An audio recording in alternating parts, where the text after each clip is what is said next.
Welcome, ladies and gentlemen, to my new video where we are going to be going over my top 5 tips I think every single support player needs to know when going into Season 11.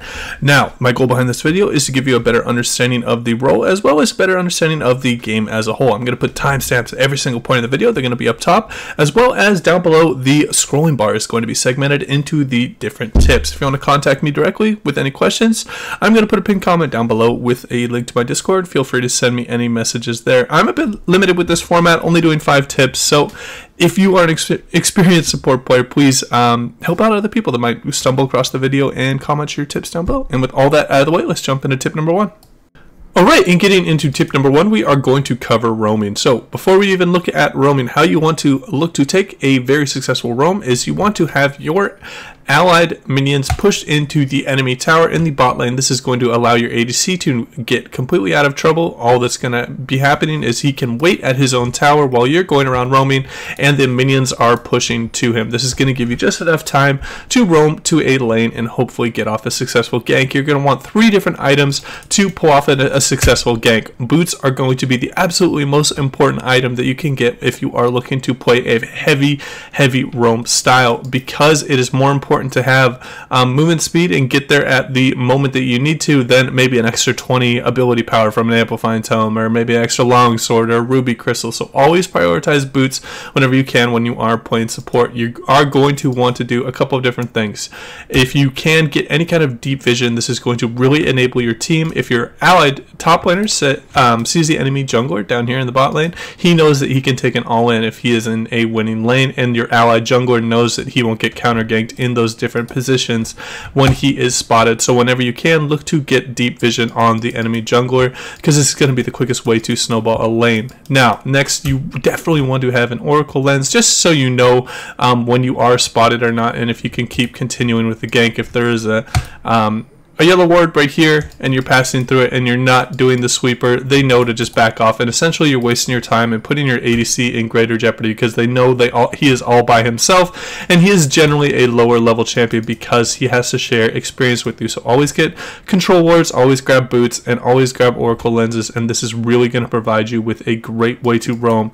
A very easy roam that any support can do is you always just want to look to roam down mid lane on every single back, because what this is going to do is it's just going to maybe put you behind maybe 10 or 15 seconds going to the bot lane, and seeing if you can get a successful gank down mid is just going to be a very easy, quick way to exert pressure around the map, particularly if you have an ADC that is very poor and is not really doing well in lane. This is just a great way to just give your bit of support to the other roles in the game. And that will wrap up tip number 1. Alright, and jumping into tip number 2, we are going to be talking about windows of power and how we can look to abuse them, particularly for my lower Elo viewers that are in Iron to maybe Platinum. These are going to be very common and easy ways to exploit the enemy's weaknesses, and that is when you have more abilities up than the enemy champion. Say a Morgana throws out a max range Q that misses like they so often tend to do, or maybe an ADC just used, and Ezreal just used in E. So that is going to be a very good sign that you are most likely going to win that engagement, unless there is a huge power discrepancy in the overall champions at that current level. So as I can illustrate it here, say Pyke missed his QE. Look how weak he is going to be. Pre-6, all he has is his W. So the enemy support would definitely want to look to punish me during those cooldown windows. Now, this does come at a little bit of a double-edged sword. There is a requirement of knowing the enemy cooldown. So if you're having trouble with a particular support or particular ADC, I heavily encourage you to try out that champion, and you will experience what his weaknesses and strengths are. So always look to punish enemy champions that just used a big cooldown. This is even more important for hook champions, because a lot of their power distribution goes into their main engaged Q hook abilities like Blitzcrank and Nautilus, that once those are down, they have very low threat on you. So always look to punish those windows of power when you are playing support, and look for those very strong engagements that can catch the enemy off guard. You can even look for these windows of power against something like a Leona and a Draven, maybe a traditionally very lane bully type of team comp. But if the Draven already uses used his E recently, and the Leona used her E and her QW, they're going to be extremely weak, and you should be able to win the all-in unless you're playing just some insanely weak early game lane. If you have any questions about this, you can hit me up in the comments down below, and that will wrap up tip number 2. Alright, and getting into tip number 3, one of the most important things for a support to understand is to have a really good game knowledge and game sense of what is going on, because a lot of the engage usually comes from the support, as well as extremely important abilities that might be something like a Lulu shield and that need to be used at the precise timing. You need to have a good understanding of the enemy's overall strength, and you should be constantly checking your tab menu for enemy champions and different power spikes. Now, power spikes can come in a bunch of different ways. It is not always the person with more items is going to win, because there are mitigating circumstances, such as a crit ADC getting a third item is going to be extremely strong, where maybe something like an assassin or a something like a Pantheon that falls off a little bit later in the game, it isn't going to be too important for them to get their third item. They are falling off, so you'll always want to have a good understanding of what you need, what needs to be done, and using your strengths. Say if you're a pick champion, you're looking for a pick and getting the most gold off the map.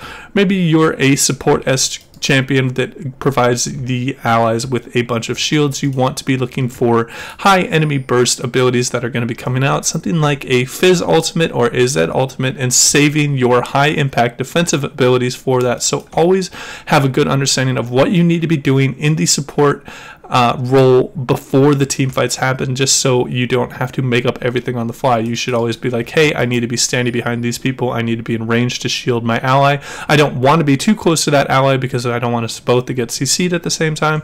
So always have a game plan and what you're looking to do as a support, whether it is getting a huge flank on something like a Rakan or an Alistar, or by sitting in the bushes, staying out of sight and waiting for an enemy assassin to jump on your ADC and then peeling them with a bunch of spells. And that will wrap up tip number 3 for support.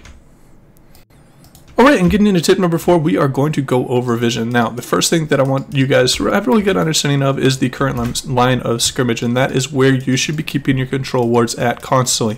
Now, this is ever evolving throughout the different games. Usually they start with a control ward right here, or maybe if you're a pick champion, you want it in the bushes so they don't see when you are about to cast your hook. Now, as the dragons and the mid game come upon us, you really want to look to start moving your control ward, even if it hasn't been cleared, from these bushes into a place where there is going to be a lot of enemy traffic. That is your just overall objective with vision, is trying to scope out as much movement as possible.